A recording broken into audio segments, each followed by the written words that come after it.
Welcome to the JBP Podcast, Season 4, Episode 58. This episode was recorded on September 8th, 2021. Saifedean Ammous is a leading researcher, communicator, and educator in the field of Bitcoin. He has successfully advised many corporations and private investors. He earned his PhD from Columbia University and has since delved into energy, environmental, and political economics. His research has also explored concepts like spontaneous or emergent order and the limitations of centralized planning. Dr. Ammous is the author of The Bitcoin Standard. Published in 21 languages with thousands of Amazon reviews, it's widely considered the most important book for understanding the economics of Bitcoin. We hope you enjoy this episode. This episode is sponsored by Green Chef, the #1 meal kit for eating well. If you don't know already, Green Chef is a meal kit subscription service that delivers certified organic ingredients and step-by-step instructions for creating delicious, clean meals. They're the first USDA-certified organic meal kit company, so you can enjoy hand-picked organic veggies and premium proteins without having to worry about where they came from. As you guys probably know, I have mentioned it many times, we only eat meat because we had a whole host of rare health conditions, and that's what fixed it. I guess God has an odd sense of humor. Like all of Green Chef's protein, their beef patties are very high quality. You can taste it with every bite. Green Chef takes care of meal planning, grocery shopping, and even some food prep, meaning there's no waste, and that saves so much time, especially if you have kids. Green Chef makes eating well easy and affordable with plans to fit every lifestyle, whether you eat keto, paleo, vegan, vegetarian, or just looking to eat healthier. There's a range of recipes to suit any diet preference. If you want the healthiest option, try their paleo option. In my opinion, that's the healthiest they offer. I like them out of every other company I've looked at. Their paleo option is great. They also have a sweet deal going on for listeners of the JBP podcast. Go to greenchef.com/JBP125 and use code JBP125 to get $125 off, including free shipping. Remember that feeling good starts with your diet. So make sure you visit greenchef.com/JBP125 and use code JBP125 to get $125 off plus free shipping.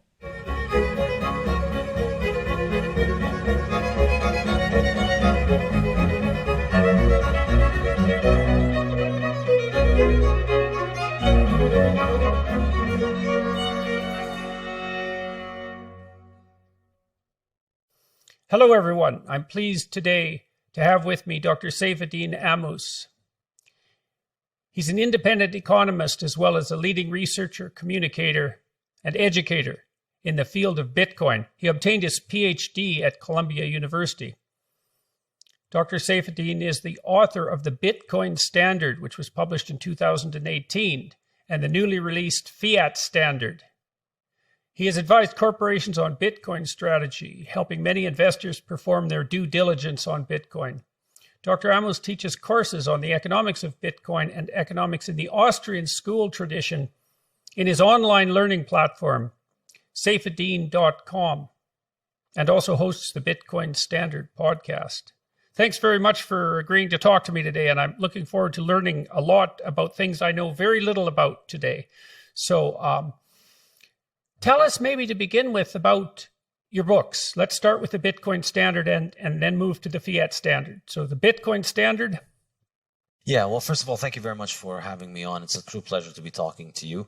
I published the Bitcoin Standard in 2018, and it was a book that tried to explain the economics of Bitcoin, why Bitcoin functions, why it functions the way it does, and what are the implications that you would expect from the continued growth of Bitcoin in the future.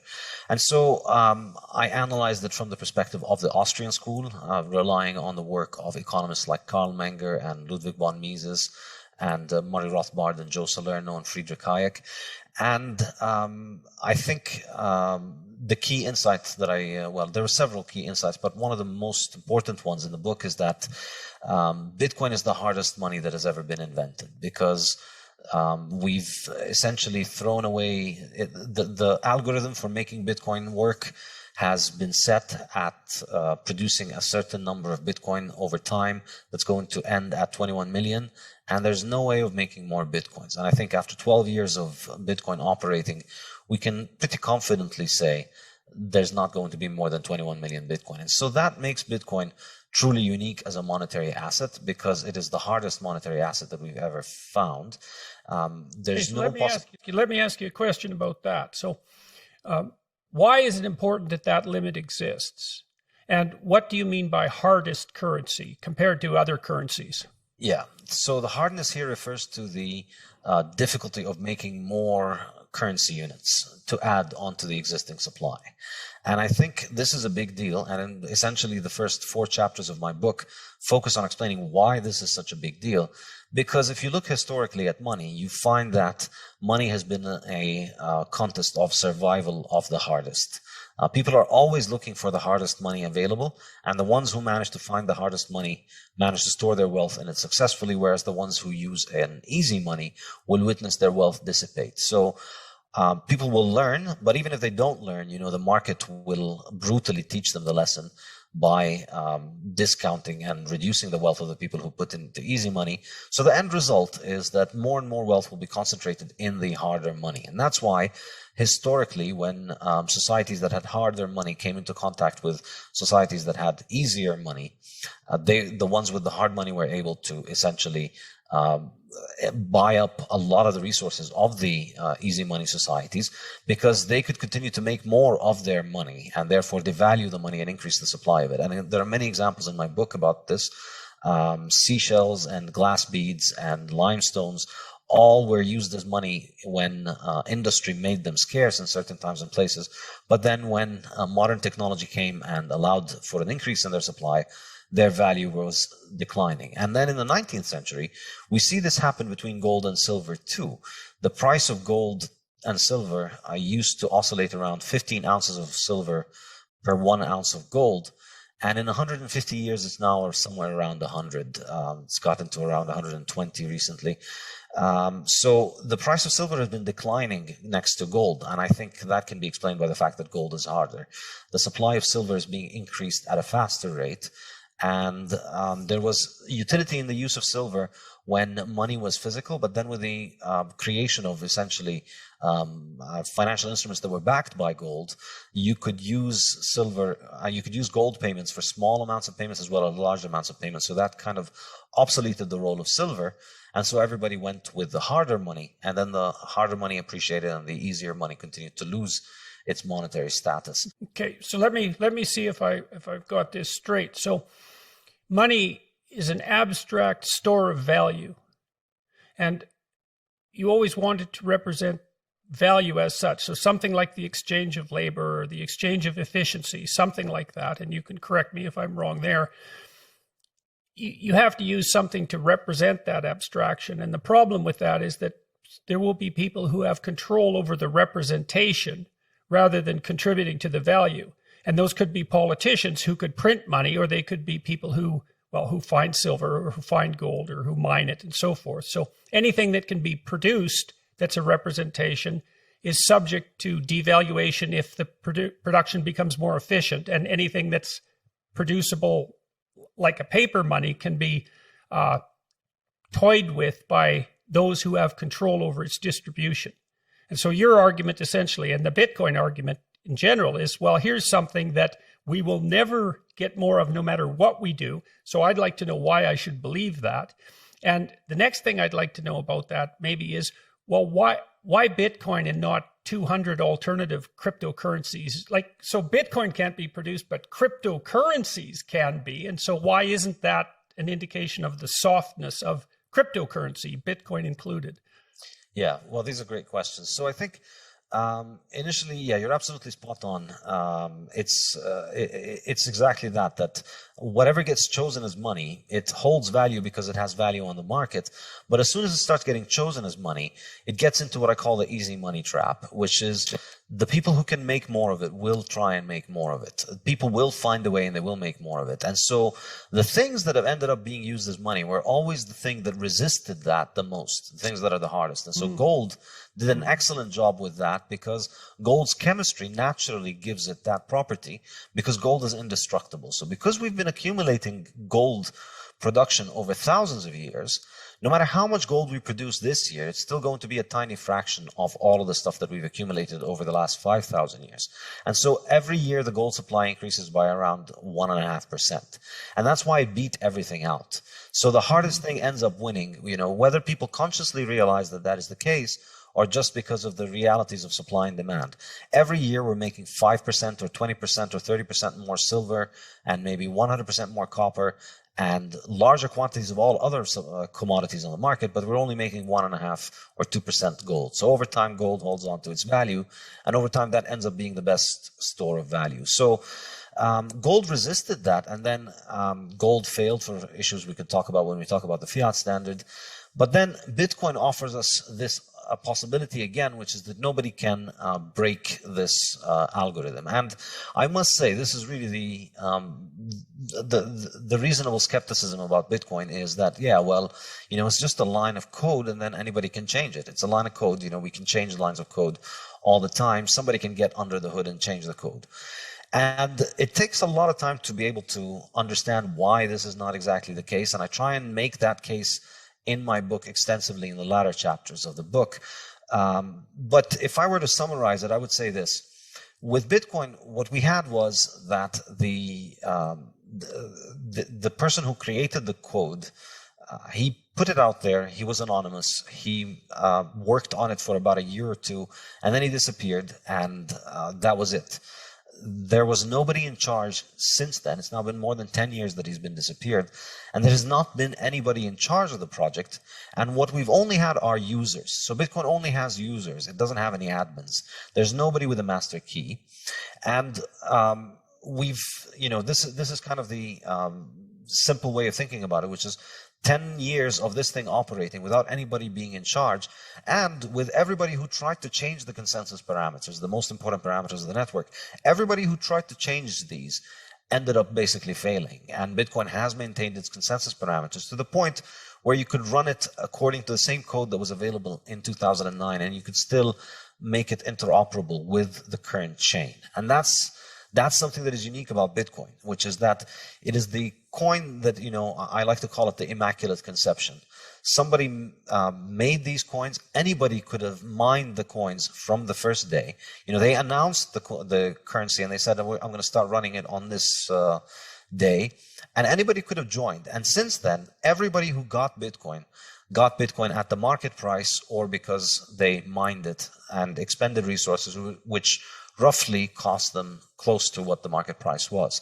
So there are no insiders in Bitcoin. And Bitcoin has operated this way for 12 years now. And this is kind of the sociological explanations for it. Now, to get more technical in terms of the explanations, basically Bitcoin is a distributed network. And so anybody can run the code on their own computer, and the network functions according to the consensus parameters that everybody agrees upon. Okay, so I don't know what those are, the consensus parameters. Can you tell me what those are? What does that mean? Basically, the main and most important rules according to which the network runs from the beginning. And one of them, perhaps the most important one. Like the Constitution. Yes, it's like the Constitution. And perhaps the most important one is the number of coins that are generated. So we have a very strict and clear schedule of how many coins are going to be produced every day, essentially in perpetuity. And if you abide by these consensus rules, then your computer can be in sync with the rest of the network, and you're in consensus with the network, and you can buy and sell coins, and you can transact coins on the network. But if you try and break those consensus parameters, you leave the coin. So the miracle of Bitcoin, in a sense, is that it has managed to maintain these important consensus parameters for 12 years now, and it continues to get increasingly more ossified every day. Bitcoin is the most conservative thing in human history, probably. There's not going to be, it just continues to get harder and harder to change the constitution of Bitcoin, and nobody's been able to do it in 12 years. So that's kind of the superficial or broad picture explanation of those things. But you could also get into the software itself. It's a distributed network, so everybody needs to be in consensus with the network. And then if you end up breaking the rules, if you end up trying to change the rules, which a lot of people have tried to do, all that you will do is that you will end up with another Bitcoin. that is out there competing on the market with the original Bitcoin, but you've got a lot less liquidity and you've got a lot less ability to compete. And we've seen many people try and do that. And all that has happened is that their coins have, continued to change their consensus parameters, because once you break once you break your duck once, then it just becomes much easier to do it. And they devolved into civil strife between participants on the network. And of course, they lost economic value, and the value of the network is essentially dissipated close to zero.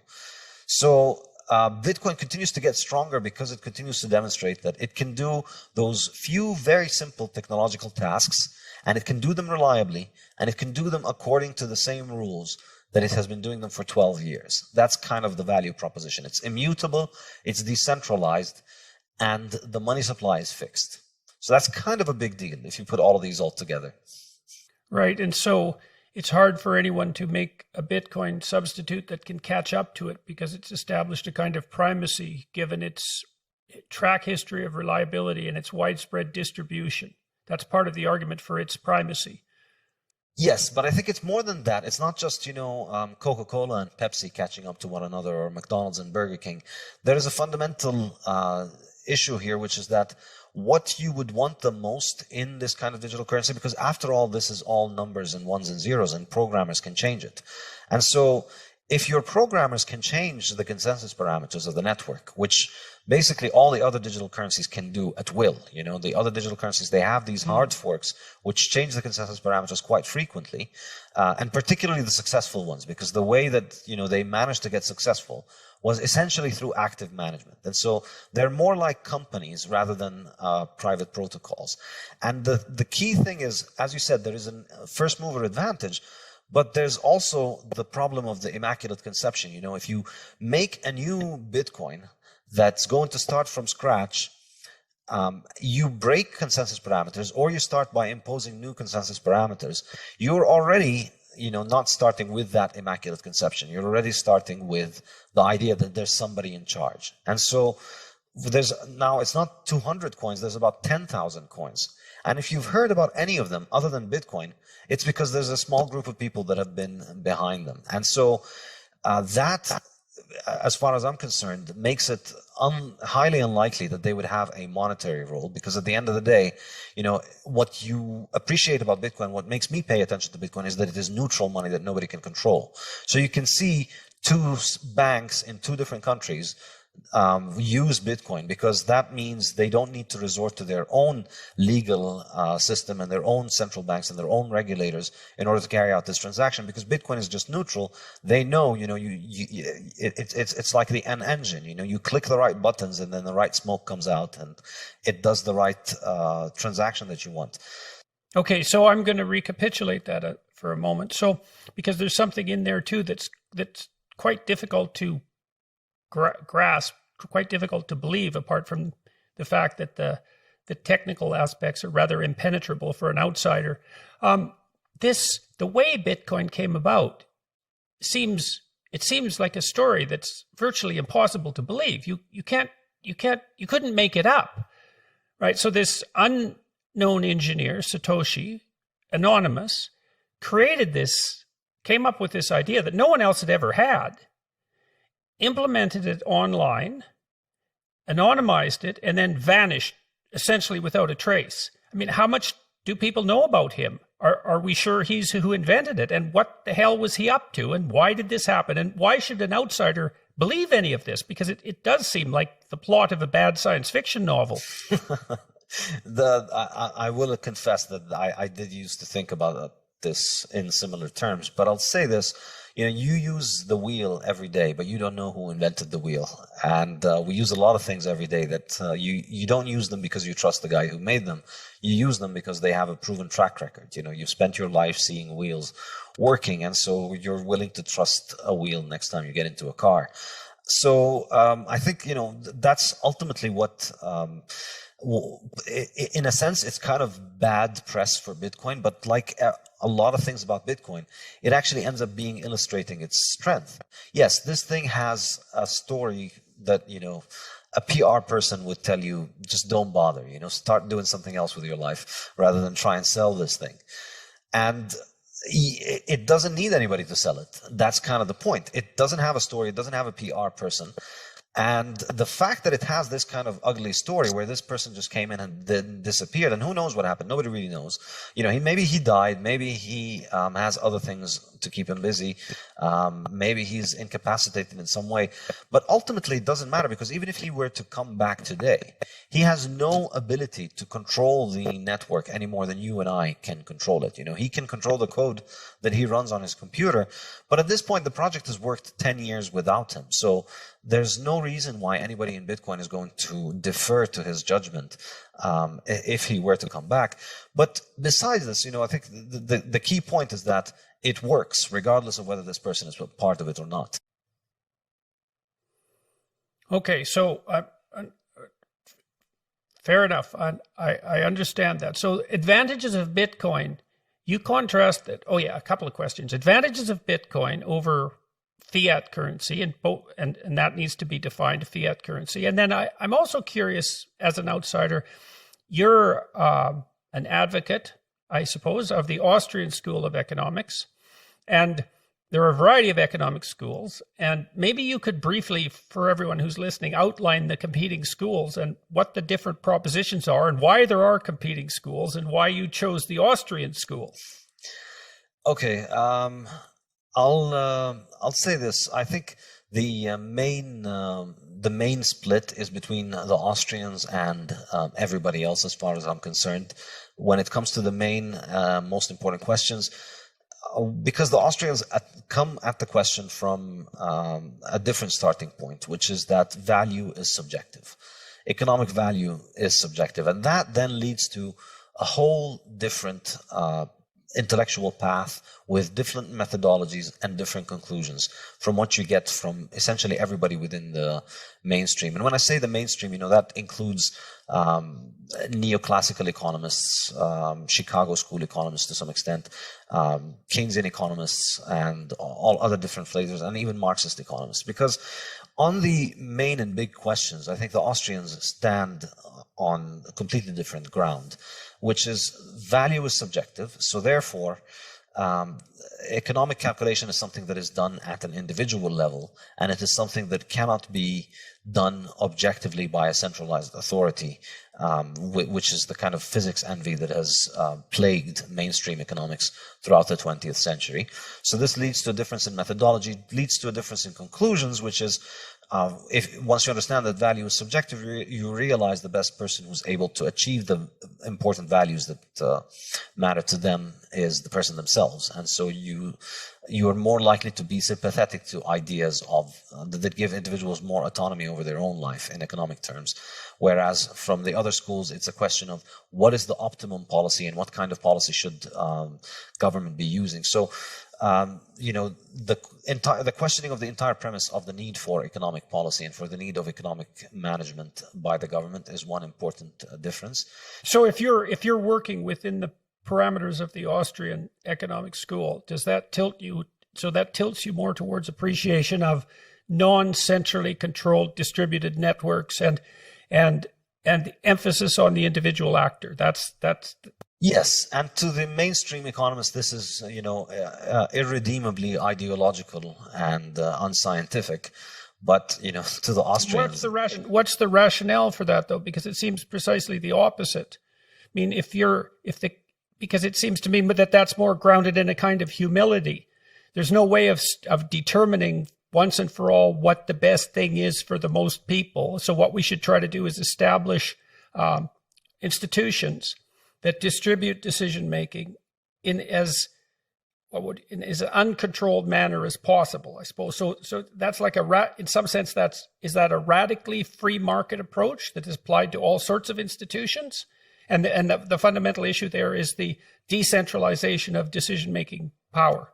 Absolutely. And this is what, from the mainstream perspective appears to be ridiculous, because in their mind, the job of the economist is to figure out how the government can fix the economy, get rid of unemployment and eliminate wage disparities and get rid of inequality and all these other buzzwords that appear to be, profound economic scientific thinking, when really is just politics masquerading as science. So and then how would a mainstream economist react to that kind of statement if you were playing devil's advocate to help me understand how they would criticize what they'd say is, I think what they'd say is the Austrian school made important contributions up until the First World War to marginal analysis. But then the field advanced mathematically, with the improvement in mathematical techniques that happened around the world, and with the advancement of computers, there became so much more room for the application of mathematical and quantitative methods into economics. And the Austrian school failed to keep up with that. And so they're still stuck in the past, writing essays, shouting at the clouds, not making much sense. Whereas, the mainstream has moved on to this scientific management, which is, once you scratch under the surface, you realize there's very few differences between modern macroeconomists' scientific management and erstwhile socialist economists and Soviet economists and their conception of central planning. It's, in fact, one interesting anecdote. Paul Samuelson literally wrote the textbook on economics in post-World War II America and the world. And his Principles of Economics textbook, which first came out in the 40s or 50s, I don't remember when was the first edition, and it continued to come out until his death about 10, 15 years ago. Up until the 1989 edition, the book had continuously, when discussing the Soviet economy, the book had continuously said the Soviet economy will likely outperform the U.S. economy, and it will overtake the U.S. economy within the next 2 years. And there's a paper that is done that goes through all of these different editions, and as Samuelson continues to move the goalposts. They were supposed to overtake the U.S. in 68, but then by the 65 edition, they're supposed to take the U.S. in 75 now, and then new edition comes along. And I don't remember the exact dates, but they kept on kicking the can down the road while continuously, not challenging the essential idea, which is that central planning of the economy works, and the Soviet Union is going to do a better job than the U.S. But their defense against central planning of the economy is that it flies in the face of democratic control of society, and we wouldn't want to infringe on people's freedom. So for mainstream economists, the problem with Soviet economic planning was that it necessitated, breaking a few eggs and putting a few million people in gulags. And that's why we don't want it, but it would work and it would give us more GDP. And so this continued to be published in Paul Samuelson's textbooks up until 1989 or 1990 or something like that. Students were studying this in class as the Soviet Union was collapsing. And of course, this is Fiat academia, Fiat world. The next year, they just take that section out and they continue to print the textbooks that continue to teach kids in universities around the world today that, this is how economics works. And economics is about central planning. Were you trained at Columbia as a classical economist? Yeah, I took the foundational course for economics at Columbia, yeah. So my PhD was in sustainable development. It wasn't entirely economics, but we took the foundational courses of economics, basically. So why did you become a deviant from that, let's say? What was your intellectual journey? And I'm very curious about that. So my undergraduate background was in mechanical engineering, of all things. And in my PhD, it was in sustainable development, and we were supposed to study issues of, energy and society and economics and approach it from a multidisciplinary perspective. So my engineering background and then my new knowledge in economics gave me that kind of what Hayek calls the fatal conceit of I'm just going to pick a topic in energy economics, in energy and engineering economics, and study it with the big brains of a Columbia PhD, and then figure out what needs to be done, basically. Mm-hmm. And then you can maintain these illusions until you actually start digging into the spreadsheets, and then you start trying to actually mathematically model the complex world outside and put it on a spreadsheet on your computer, and then you start realizing just how absurd these things are. Yeah, well, you'd think if you could do that, then you could put the stock market on a spreadsheet and run your economic wizardry and gather all the money in the world with your capability to model the economic system and predict, and yet no one can do that. Exactly. So, So, and one more comment about that. I mean, I see that danger of that fatal conceit lurking. underneath all the discussions of climate change? Does that seem like a reasonable proposition to you? Because it's a justification for central planning, masquerading as, well, we have to save the planet. We know what's wrong with it, and we know how to fix it, and our solutions are going to work, and they're not going to produce unintended consequences. And it's so dire that you need to leave us alone while we do this, and we know better than you do. Exactly. And that's exactly how I essentially went off the reservation, because, the topic of the course, the topic of the PhD and the topic of the program was about how you can use this kind of scientific management to solve these big problems like climate change. And as I was studying, in particular, my PhD was on the topic of biofuels. So, ethanol and biodiesel, which they make from plants, which is just an absolutely insane abomination of humanity. It's insane that people do this.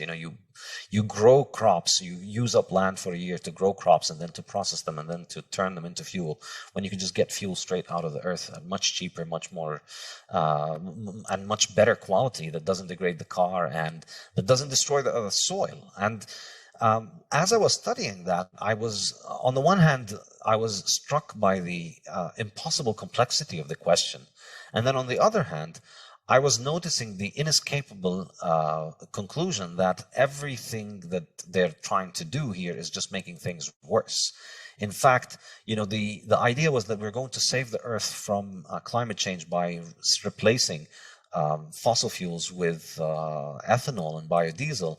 But the reality was that you were chopping down the Amazon and Indonesian palm forests, and to turn them into sterile farming land. The Midwest and the Mississippi Valley over the US was essentially degraded from all of its soil, and then the fertilizer that is just running off from the Mississippi is causing all these enormous damage to the Gulf of Mexico. It's insane how much damage is being done from this attempt to sort of centrally plan things from above. And Hayek has a saying where he says, we used to suffer from problems, we now suffer from solutions. And this. Okay, so let me ask you about that. Look, I've been struck by exactly this problem, right? This is the problem of unintended consequences and the irreducible complexity of things. So, we can talk about climate change, the problem of climate change, but there isn't. Those words are unbelievably deceiving. Because there isn't a problem of climate change. There's 150,000 problems of climate change. And every single one of those is an unbelievably difficult problem. And the solutions to those problems could well exist in terrible contradiction to one another. And so, but you get deluded. You think, well, climate change, well, I can understand that. The climate, that's easy to say. I must be able to conceptualize that. Of course, you can't. And then it hides the fact that it hides this understructure of complexity. Now, you got a glimpse of that, and that instilled in you this resistance to this fatal conceit. It instilled in you some humility. Why doesn't that happen to other people? And why did it happen to you? It's a good question. I don't know. I think, I don't know, different people, they react in different ways. I had an insatiable curiosity to continue to try and understand this question, whereas what I needed to do was to just sit down and run a bunch of equations on a spreadsheet and say that this is the model. And, as long as the thing was internally consistent, then it gets the pass, and then you get the degree. Maybe it was your training as an engineer. Yes, I think actually that is a very good point. Yeah. Yeah, because engineers, they really like. Yeah, engineers really like to build things that work. Exactly. And you can't hide the fact, you have to trace the whole thing and how it works, and you try and you have to conceptualize it in your brain, and it has to make sense. Think of the Rube Goldberg machine, whatever it is, you have to follow it through, and then you need to figure out where it breaks. And so thinking of trying to approach, something as complex as the global energy market, as an engineer approaches something like an engine, a single engine. Exactly. That's the fatal conceit, because the engine is a product of human design. It's a product of human constructive design. Somebody sat there with a pen and paper or computer program and designed this engine, and then they iterated on it. But things that are societal institutions are the products of human action and not human design. We don't nobody sat down and designed the global energy market. Everybody out there is helping shape the global energy market every day with their consumption decisions and with their production decisions. And everybody's kind of reacting to everybody else's actions in this kind of global dance that we all do together that ends up, rewarding the better ideas and punishing the worse ideas. And nobody knows how it's going to evolve. That's ultimately, Mises's critique of socialism is primarily about property rights. It's the issue of calculation without property rights. It's impossible for people who don't own resources and who don't have an opportunity cost to the use of resources to accurately and rationally estimate what is the best use of those resources. It has to be real. Mises has a beautiful quote. He says, capital is not play pretend or something along those lines. It's not a game where you can just, let's pretend that this is my capital, I'm going to allocate it. No, it has to be worth what it actually is worth to you individually, so that the decision has the weight. Yes, the full weight of the reward and the full cost. You have to feel it in order to be able to understand the decision. If you don't own it, then you don't understand the cost, and you don't understand, and you can't make that decision. So that's one hand, it's the property rights and calculation critique. And then on the other hand, there's the entrepreneurship critique, which is, even if we manage to, let's say, take over a capitalist functioning society and turn it into socialist society today, it has no possibility for accommodating change. It has no possibility for making change happen, because it has no mechanism for consumers to impose their preferences for quality and quantity of goods that they want on the producers. Right. So there's no way of gathering information about the state of the market. Absolutely. Yeah. And about the future. And this is the crucial role of the entrepreneur, because the entrepreneurs plays a central role in Austrian economics, but not in mainstream economics. Because in Austrian economics, the entrepreneur is the one who foresees possibilities, and most entrepreneurs are likely wrong, perhaps maybe most or maybe close to most. They're wrong about what they foresee in the world, but some of them are the ones who build the tomorrow. Right. Well, and there's a Darwinian issue there too, because look, part of the rationale for evolution, for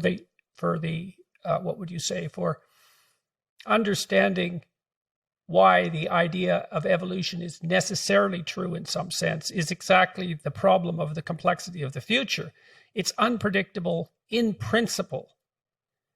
You're not going to get smart enough to predict it. That's never going to happen.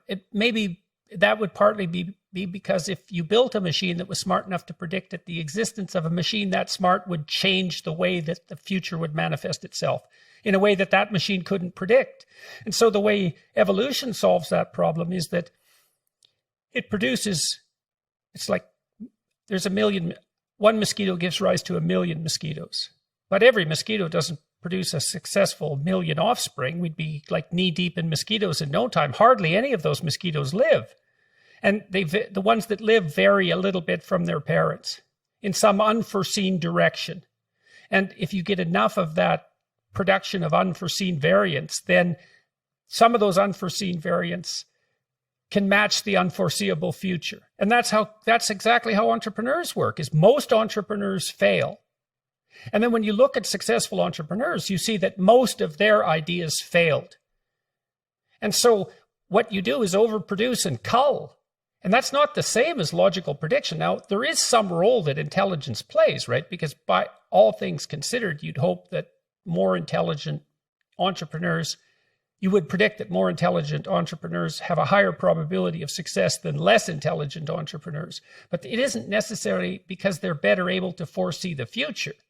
It might be that they're making better rational decisions of the sort of rational decision that intelligence can make. But so it's very interesting to me that you say that the entrepreneurs, in some sense, their function is to keep the system modifying itself to keep up with the transforming present that we call the future.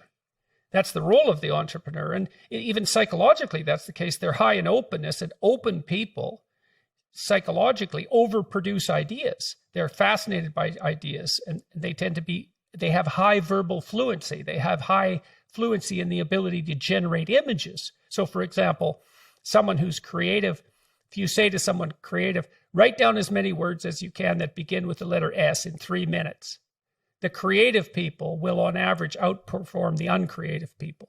That's a consequence of trade openness, and that's a consequence in part of its association with high levels of G, fluid intelligence. So it's just speed in some sense. And there's also the other thing that the creative people do is they'll produce more divergent answers. How many different uses can you think of for a brick? You score that by number of uses generated, but then also by the rarity of the use that's specified. Extra points, so to speak, are given for that. So the way that nature solves the problem of the unpredictability of the future, even within human psychological functioning, is by overproduction and culling, not by rational prediction. Yes, and one saying, I think it's Popper who said this, but it may be apocryphally attributed to him, but it is, to predict the wheel is to invent the wheel. That's, I think, the issue of prediction. To predict the future is to basically try and predict what the future of knowledge is. And we're at the limit of our knowledge right now. So, the invention of the wheel was a new thing. You had to actually invent it in order to be able to predict it, because you didn't even know that it was possible before before it was invented. And this is ultimately what... Right, something new is by definition outside of your domain of knowledge. It might even be outside the axiomatic structure of your domain of knowledge if it's new enough. And so it's unpredictable by definition, or it wouldn't be new. And it doesn't matter, creativity is not, it's not like you can pick the 100 most creative people in the country and then put them in a room and tell them come up with all the creative things. The whole point is that it's a living ecosystem in which the creativity is what makes the new ideas, and these ideas are tested in the real world. They either sink or swim in the real world of the market, and it's specifically their sinking or swimming is what determines their success, because that's all that matters. So you need those people to be out there in every field of life in order to be able to innovate in those fields. You can't just isolate it. And so a system that is built on central planning, and this is one of the critiques that Mises has leveled at socialism exactly a century ago. In 1922, he wrote his book, Socialism. And until today, I don't think there has been a single socialist that has actually illustrated their ability to comprehend this point and still disagree with it. Like, they all just completely ignore it. It's not something that anybody... They grapple with his ideas on property rights, and they made some attempts to refute him and failed, in my opinion. But on the entrepreneurship point, there's almost complete silence, because there's no way that you can square the idea of letting, every workshop worker have the opportunity to create and innovate something new and try it out because they have their own money and then they start their own shop. There's no way that you can square that with having a committee that decides all of these workshops that are doing this in this line of business, all of their capital, all of their work, all of their structure, all of their everything that they do has to be decided by a central authority. Those two things are fundamentally incompatible. This episode is brought to you by Elysium Health. Elysium was founded by MIT's Dr. Leonard Garante, one of the first specialists in aging science with over 30 years of research in the field. They have dozens of the world's best scientists working with them, and 8 of them are Nobel Prize winners. You might have heard me talk about Basis in previous episodes, Elysium's NAD supplement. Their second supplement, Matter, a brain aging supplement, was developed in partnership with the University of Oxford. Matter does what no other product does. It slows the shrinking of our brain. Yeah, I know how it sounds. I actually full-on refused to read that part of the ad because I couldn't believe it. But then they sent me their research and it actually checks out. Their B complex, Matter, significantly reduces the loss of gray matter in the brain associated with aging. That's right. Starting in our 30s, our brains actually begin to shrink. It happens to all of us, even if you're healthy. This affects memory, learning, and even physical activity. Although lifestyle factors like alcohol consumption, smoking, poor sleep habits, and yes, high-carb diets can accelerate it. Matter is patented and clinically proven to slow the age-related loss in the brain's memory centers by an average of 86%. Many Matter customers have reported improvements in memory and cognition. Results may vary, of course. This special offer for JBP listeners, go to explorematter.com/Jordan and enter code JBP10 at checkout to save 10% off of prepaid plans of Matter, plus their supplements. Who doesn't love to live well? It's me again. To be perfectly at ease, in comfort and style, Hunter Douglas can help you do just that with their innovative window shade designs, gorgeous fabrics, and control systems so advanced they can be scheduled to automatically adjust to their optimal position throughout the day. What am I talking about? Shades. Having the right shades at home can do more than you think. You know when you walk into a room and everything feels just right?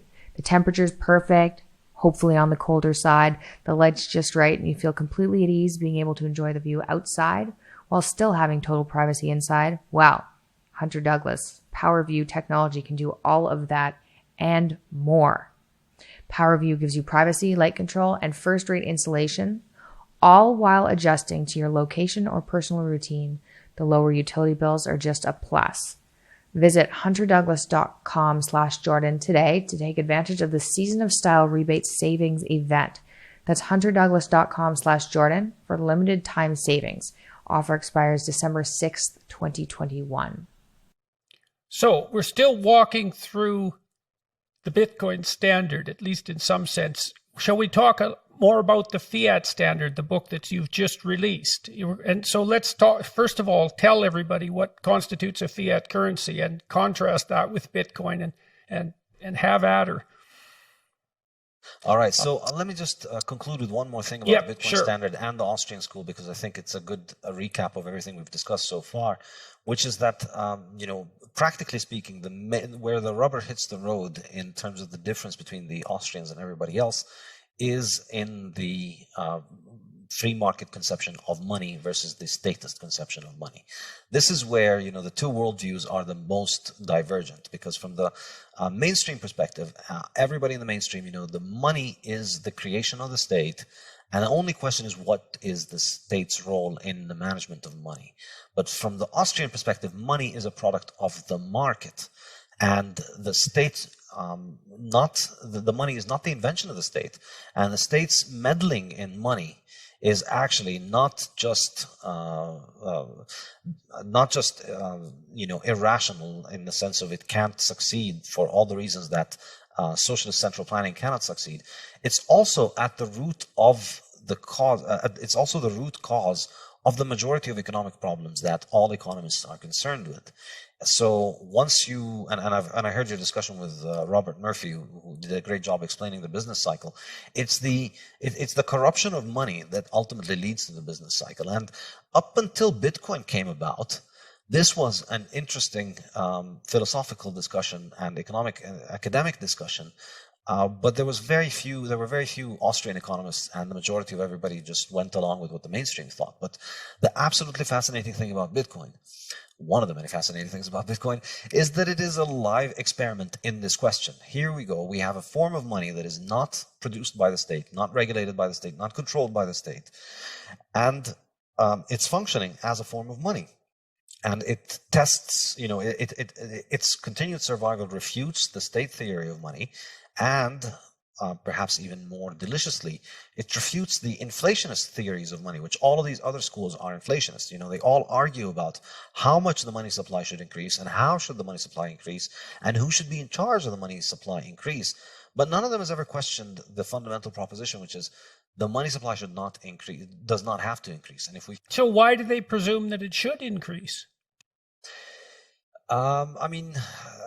Intellectually, the whole field is shaped from the perspective of how should the government manage the money successfully. And so there's no way that you, as somebody who's getting paid from the increase of the supply, there's no, the Overton window of acceptable answers for you through self-censorship, more than or intellectual capture is, how do we increase the money supply? But, if there's no money supply increase, you most likely don't get a salary because your job is linked to that printer. And essentially, I think, a less charitable interpretation by an Austrian economist of a mainstream economist is that they're essentially court jesters for the inflationary central banks. The central banks need an intellectual apparatus that gets on TV and says, we have to print all of this money in order to prevent unemployment from happening and to prevent bad things from happening. But really, I think, the bigger story here is the money printing, of course, is highly lucrative for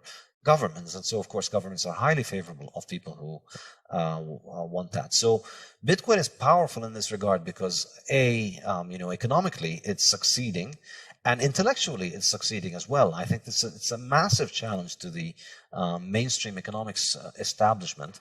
Their complete inability to explain it or to try and present a coherent explanation for why it behaves the way it does or why it grows is absolutely astonishing. It's been there for 12 years. It's worth $1 trillion right now. And the vast majority of university professors will tell you, oh, it's just a tulip. Somehow they're convinced that the fact that, agricultural product prices went up for a few months in Amsterdam in the 17th century somehow invalidates the fact that we have a form of money that travels internationally and is hard and is completely outside the control of the state. It's argument by soundbite almost. They haven't even given it much thought because there's not much to say. It's argument by dismissive analogy. Yes, which is very common also in the climate change discussion, as you always notice. Yeah, you see, it's not that I spend a lot of time looking at the climate change literature and considering solutions for various reasons. And I can never stop being more afraid of the solutions than the problem. And it's not like I'm not afraid of the problem. It's conceivable that human activity is producing global climate change. And I think the evidence for that seems to be relatively robust, although how economically consequential that will be is subject to tremendous debate because it's prediction out 100 years or 50 years. And good luck with that, boys and girls. But the solutions terrify me. So, and in fact, I discussed this in the Fiat standard. Okay. I use this as an example of how Fiat corrupts the planet, basically. So in the Bitcoin standard, a lot of Bitcoin standard was about government money, but you could always say more because it's just been so enormously important over the last 100 years. So in the Fiat standard, I take the same kind of analytical lens that I used in the Bitcoin standard to look at Bitcoin, which was, when I started writing that book, it was this obscure thing that only a bunch of weirdos on the internet had heard about.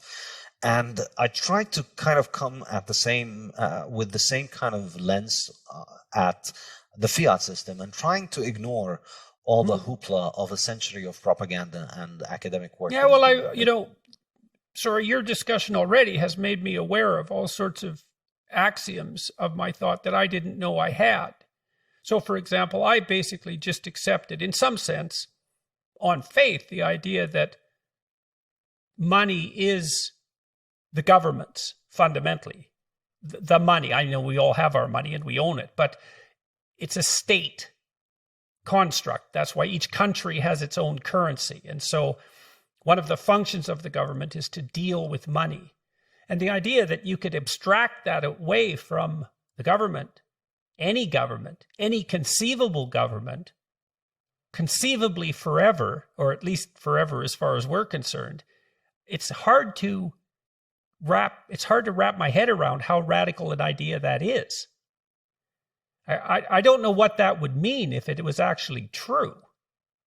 And so, the idea that, the arguments that you've presented that suggest that the notion that that the government has valid control over money, and maybe that should be subject in some sense to the democratic process rather than the market process. It's going to take me a long time to think that through because that really is it's unbelievably radical proposition. Yes, that's kind of why the Austrians are kind of ostracized and considered outside the pale on this issue. But think about it, no government declared gold as money. Gold emerged as money all over the world independently because of its properties. And then governments had to use gold in their own currencies in order to give their currencies value. If you wanted your picture on a coin and you wanted that coin to circulate and for people to hold it and appreciate it, you had to make that coin out of gold. You couldn't just make coins out of anything and give it to people. And when people tried to do that, hilarity and calamity ensued in every case. We have a long history of what happens when governments debase currency. And, it always happens in the same way. They begin by making sound money. They specify the weight and they make it uniform. Mm-hmm. But then they almost always, I think, every example in history has ended up with them basically succumbing to the temptation to increase the supply if it was paper money backed by gold, or to what they used to do previously, which is mix in base metals with the precious metals. So wasn't it the case that the ridges on the edges of coins were there because the coins were shaved by slightly? And was that a state function, or were people doing that to coins? I'm sorry. This is just an example of how that solid, uncorruptible currency can be. If you get a gold coin, you can scrape some of the gold off. And if you have enough gold coins, you can make a nice pile of gold dust and the gold coins still work, but you have the gold. And so there's various ways of doing that. And I read that the ridges on the outside of coins, why do they have them? Do you know, is that the case, or am I just chasing something that's not the case at all? I think I've heard stories like that. Yeah, there's so many stories historically of governments finding creative ways of debasing their currencies.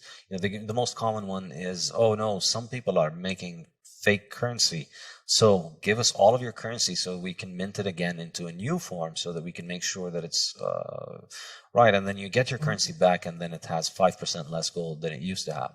That was kind of the quantitative easing that they did before, and that they take some of that gold for themselves. So that temptation has always been there, and Bitcoin is essentially the most powerful defensive technology against that. It's an enormous quantum leap forward in the technology of money as protection of value. Mm-hmm. Against predation and against inflation, because you don't have to worry about whether the coin has base metal inside it. You can verify everything with Bitcoin, and it's fully auditable. Everybody can see every single transaction, and everybody can verify the rules of the network. So it's the most powerful technology that we have for money, and I think it's a natural fit to anybody who's productive and wants to save their value into the future. And it's not just a fit for them. I think the beautiful thing about it is that it's a great reward for them. It's a great reward for those people to go and save into the future. And this is why I think Bitcoin is so transformative to the individual, because it gives you a better way of saving for the future. And I think this is something I discuss extensively in the Bitcoin Standard. I think that's highly related to the time preference of individuals, which is an enormously important topic. So historically, all throughout human history, we're always moving to a harder money because we're looking for a better form of money. And that culminated by the end of the 19th century with everybody in the world being on the classical gold standard. Basically, the entire planet was on the same currency. One money chosen on the market, very hard to produce, holding on to its value, offering anybody in the world the ability to save for their future, essentially for free. You get paid in the coin, you keep the coin safe, and then 20 years later, that coin is not only held on to its value, it's likely appreciated more, because in those 20 years, we've made more cars, more houses, more apples, more oranges, more everything, but we haven't made a lot more gold. So the gold coins remains valuable. And so historically, you see this has coincided with a decline in interest rates, which from the Austrian perspective is a measure of time preference. Time preference is what determines interest rate.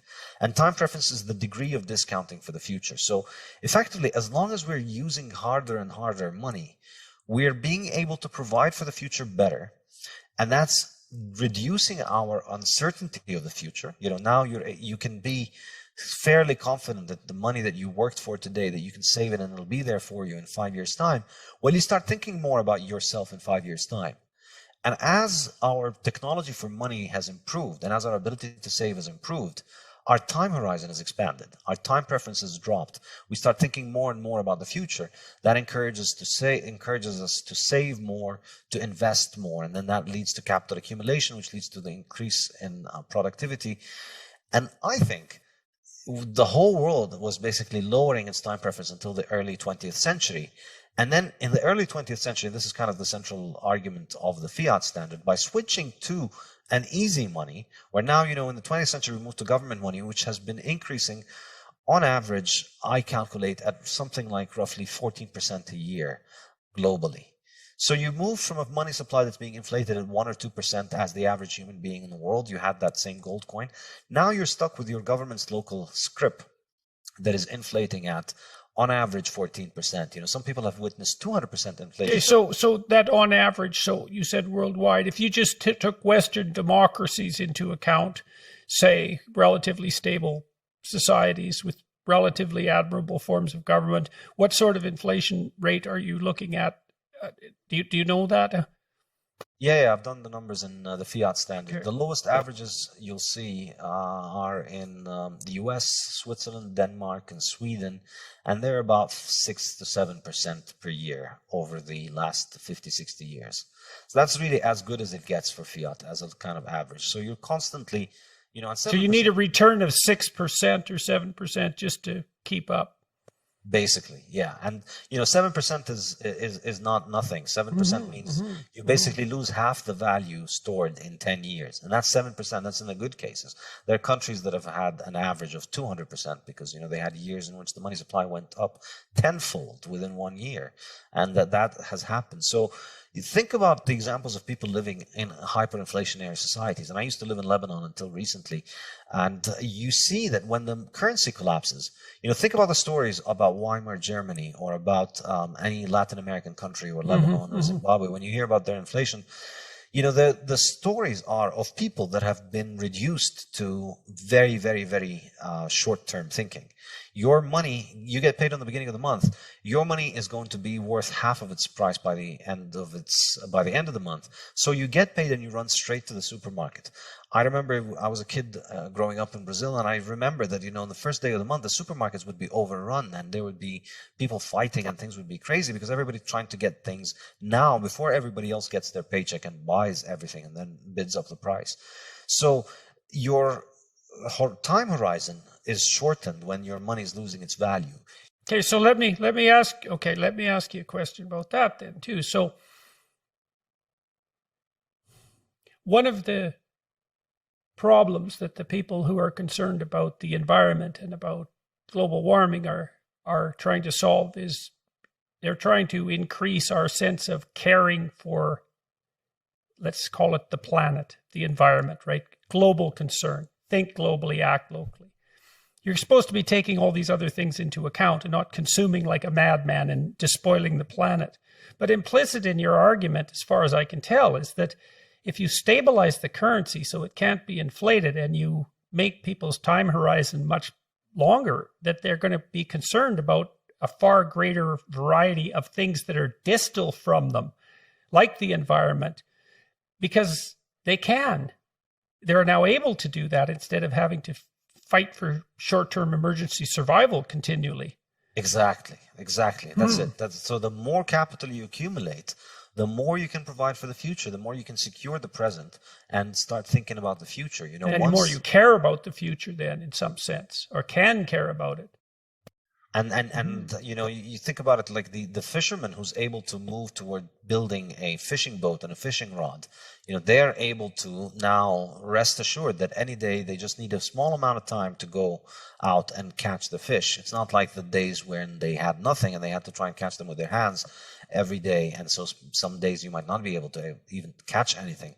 So now your survival is more secure. And so you start thinking more about the future. And money is an incredible technology for that, for lowering our time preference. That's kind of one of my central arguments in the Fiat standard, that money is the best mechanism we have for moving value to the future. Because, you could save a fishing boat and you can save something else, but you don't know what's going to happen in the future. And you don't know if you want to move away from where you are.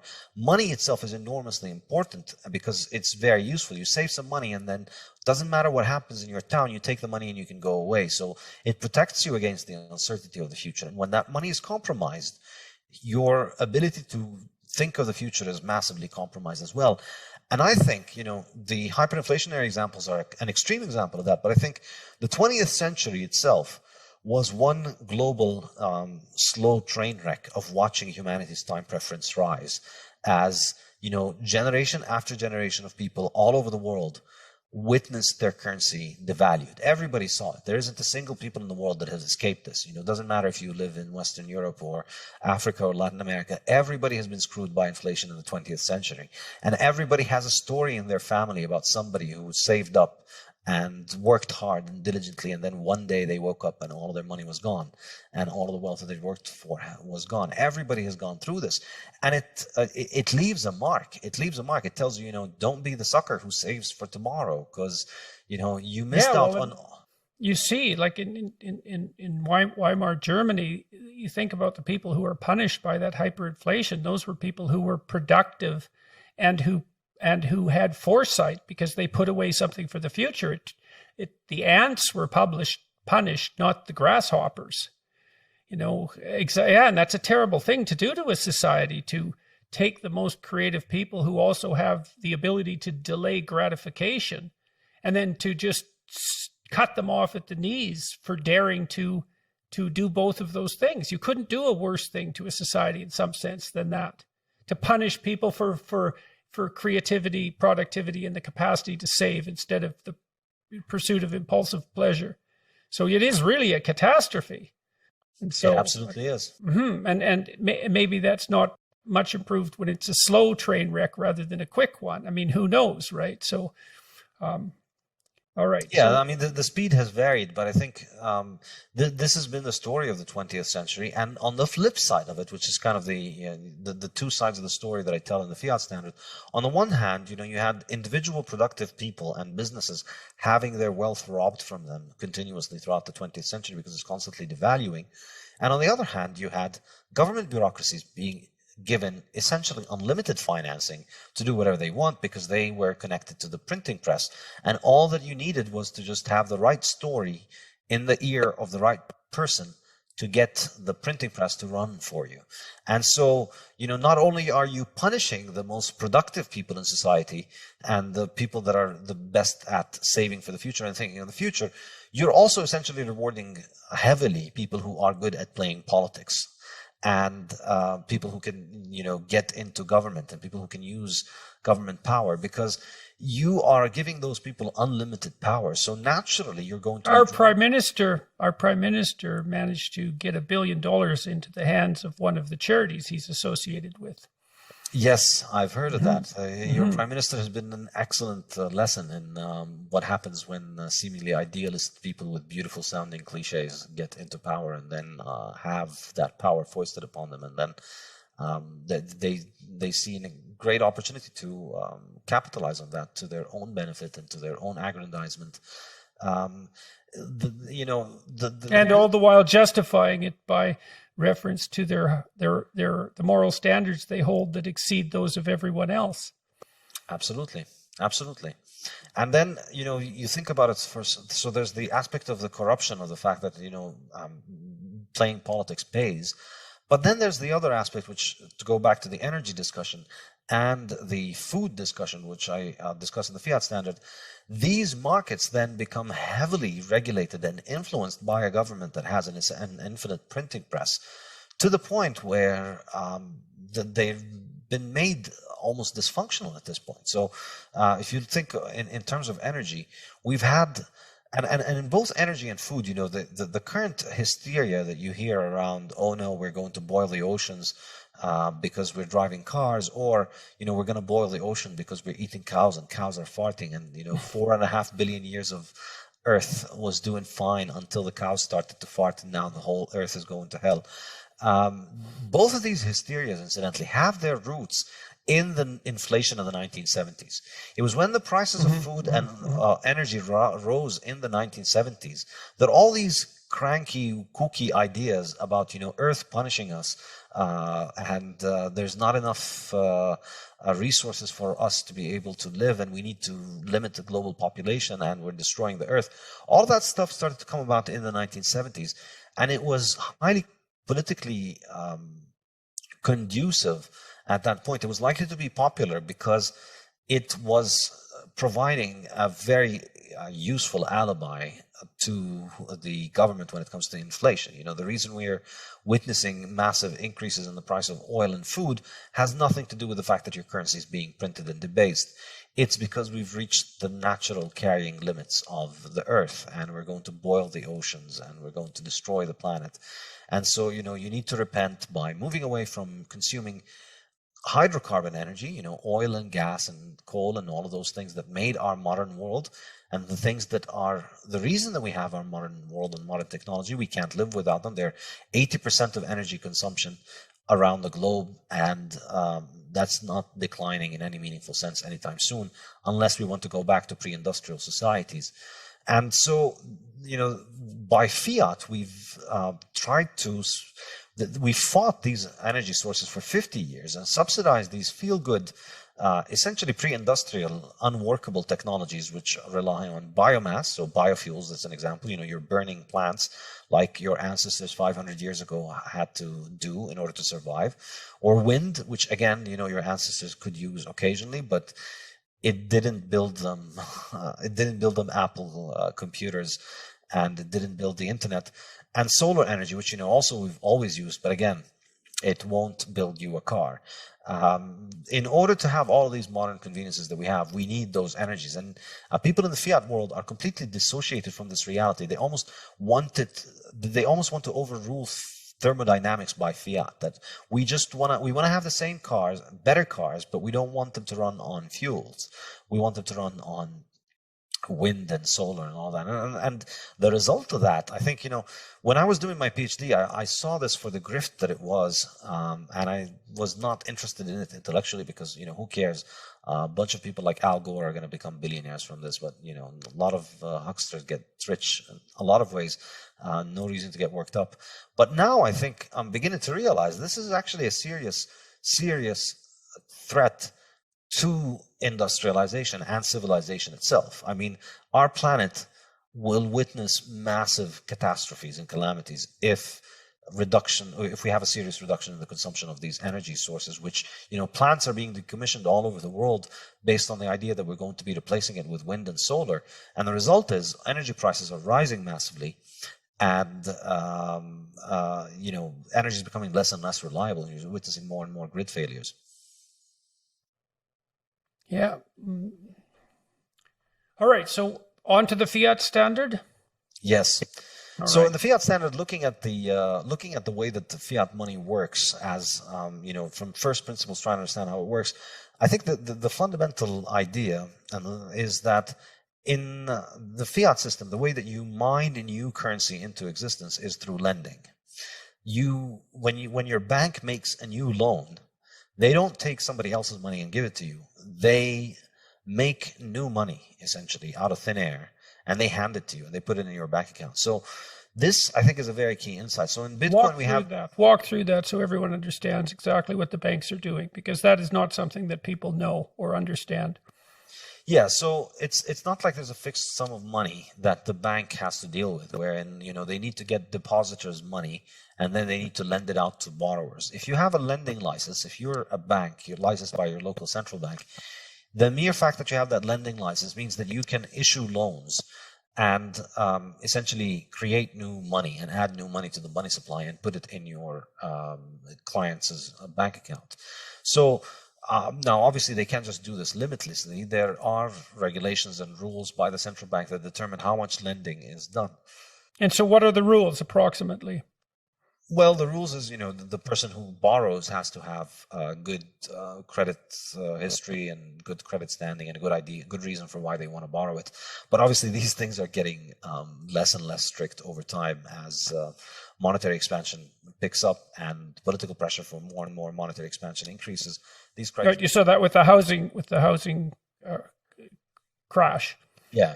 Yeah, housing is one example, but I think perhaps the even bigger example is the financial industry, which is constantly receiving enormous amounts of new credit from the central bank directly in the form of quantitative easing. That's a huge one.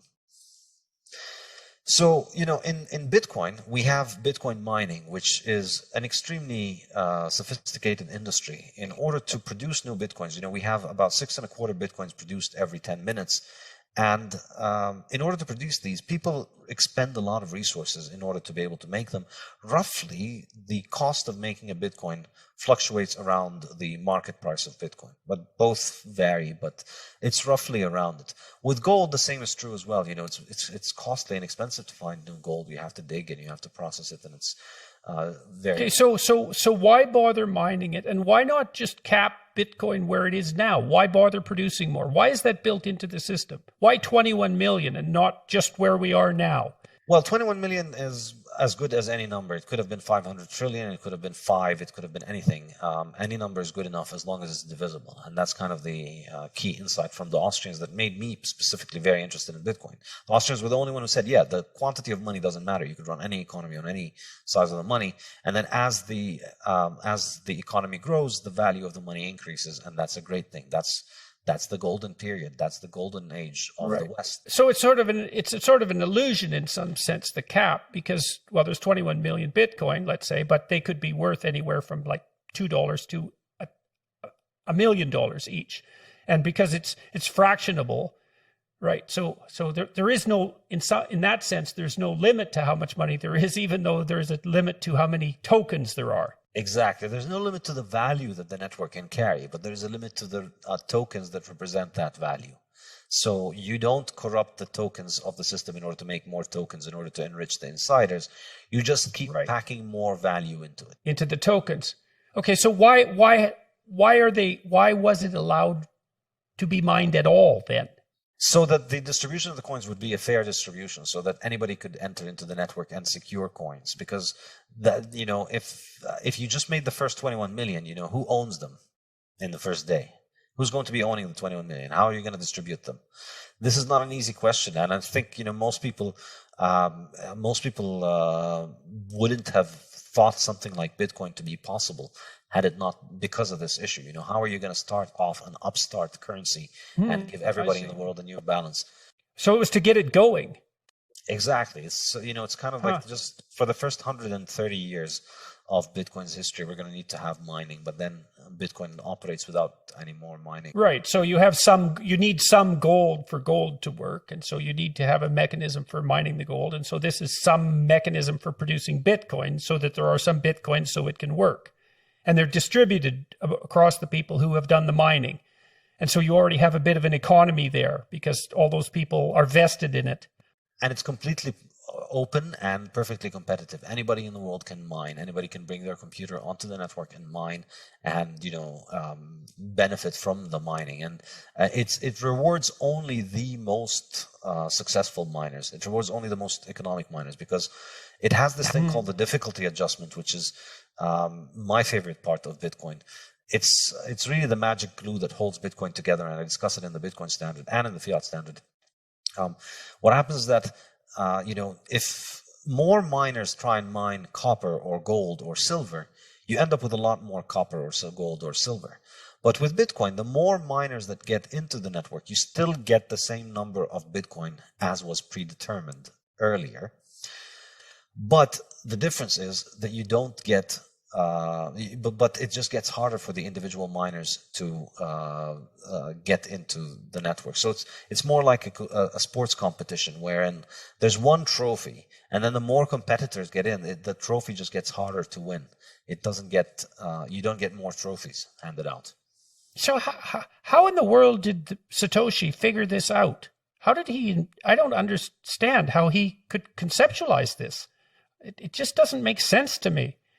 It's an incredible work of genius when you think about just the amount of expertise that he had to have in different fields of knowledge to bring this monster together is absolutely astounding. Yeah, well, just the conceptualization to begin with, let alone the implementation, the engineering implementation. To be fair, I mean, it wasn't like he invented this problem. It's a problem that had been around for many decades. People had been trying to build a digital form of money for decades. Since the 1970s and 80s and 90s, there had been attempts to do something like this. And the different attempts to produce something like this always came up against a technical problem called the Byzantine generals problem. And then Satoshi figured out a solution to it through the proof of work system, which is absolutely astounding. So tell me about that. That sounds, if we can do that without deviating too much. So what is that problem and how did he solve it? Well, the problem is essentially about how to get all the different nodes on the network to agree on the same version of what's going to happen together. You know, how do they all agree without having a central command authority? That's really the issue. And why was that the Byzantine generals' problem? You know, ashamed to say it, but I'm not very much up on my history. I'm not sure where the history of the term comes from. Okay. Well, I won't torture you with that then. But he solved the problem of consensus verification without a central authority. Exactly. And the way to do it was to have this expensive ritual called proof of work being performed before any of the members of the network proposes a block of transactions to be added onto the record of transactions. So Bitcoin is, it's a record of transactions that exists over tens of thousands of computers. And the issue is how do you make sure that people don't put in fake transactions in this record? Well, the way he did it was that anybody anywhere in the world could come in and propose new transactions. But in order to have your transactions added, you must first solve this problem, this mathematical problem, the proof of work mathematical problem. And that's actually expensive to solve. You know, it takes your computer running for many, many hours to be able to try and figure out the solution to those things, and for it to get lucky once every 10 minutes. So you have to spend serious money in order to be able to commit to make the claim of the new transactions. And so once, it's like if you just allow everybody to present their record of transactions, then there's no mechanism of coordinating between everybody. Whose record do we pick from all those thousands of people? But if you put currently, the reward is about 7 Bitcoin, so that's about $350,000. The Bitcoin network is giving out $350,000 every 10 minutes. You can have them as long as you provide the proof of work solution, which roughly costs you around $350,000, more or less. So how do we make sure that we can all agree on this? All the members of the network. We don't evaluate any claim for the transactions. We only evaluate the claim that has done the work and that has spent the money. So why would someone make that claim then if it's so difficult? What's the advantage to that? You get $350,000. You get 6 to 7 Bitcoins. And how is that related? That's the mining process. That's the mining. That is the mining process. That is the mine. Okay, good. Okay, exactly. Now I got it. That's the mining process. Exactly. So to mine new Bitcoins, you have to solve that problem. So this is why it's portrayed as mining. It's like those computers are digging in the ground trying to find the solution of the mathematical problem. It costs money to be able to arrive at that solution. On average, around $350,000 currently at current prices.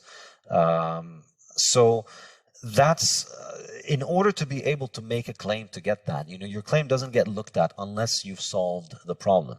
And it's very cheap for everybody on the network to see that you have the right solution to the problem, but it's very expensive to arrive at that solution. So the solution is like this very difficult key to find, but once you've found it, it's trivial to verify that this is the right key because you just put it in the lock and it works. So it's instantaneous and very cheap for members of the network to figure out that this thing is correct. So you set up this massive hurdle, essentially. If anybody wants to come and get this reward, they first need to spend... Why wouldn't they just buy Bitcoin? It seems to be a lot simpler than mining it. Then if it costs $350,000 to make $350,000, why bother with the mining? You said it rewards more efficient people. Exactly. The short answer is if you have a way of securing electricity at less than 5 cents per kilowatt hour, then you should get into Bitcoin mining business, which is lower than most rates everywhere in the world. So if you have a source of energy that is isolated from the grid, or if you have a cheap way of securing energy, then Bitcoin is a great way. Mining Bitcoin is great, but for the most... So does that mean that Bitcoin is a very good way of moving resources from places that can produce electricity very cheaply to other places where electricity is more expensive? Does that actually make the cheap electricity, it makes the cheap electricity much more valuable? Absolutely. This is weird. That's a weird thing. It's very weird. I think it's going to have a very profound impact on the global energy market, because for the first time in history, we have a way to sell energy that is location independent. So a lot of places in the world have a lot of energy, but it's very expensive to get that to the population center. So the north of Canada has an... So you don't need wires. Exactly. Jesus, that's weird. That's a really strange thing. Yeah, to get electricity from the north of Ontario to Toronto needs a lot of wires, or you need to, if it was gas, you need to put it on tankers or on trains or in pipelines. All of that stuff is pretty expensive.